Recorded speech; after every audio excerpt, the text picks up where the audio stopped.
Şu an gidelim.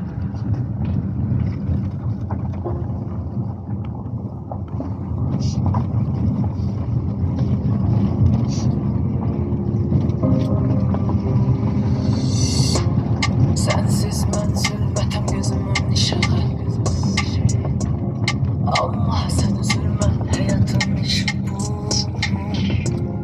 Gözlerinin yaşı, saçının sarısı.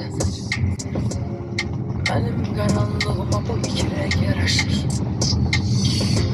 Sensiz ben zulmetem gözümün ışığı.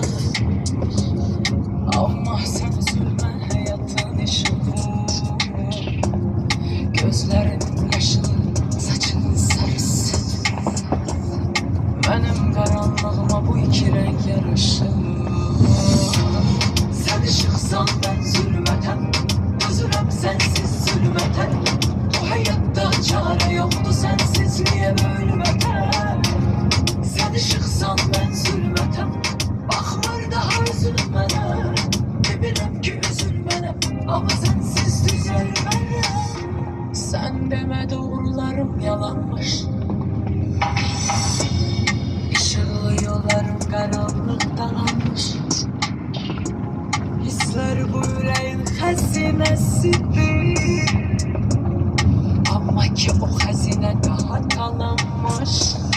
Sen deme kalbim ona inanmış. Gerçi sandığım deme yılanmış. Bu hayatta insan tek düşmanı, birine kör körane olan yanmış.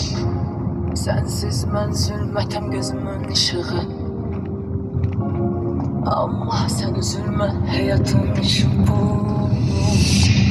Sen ışıksan ben zulmetem, üzülem sensiz zulmetem. Bu hayatta çare yoktu sensizliğe bölmetem.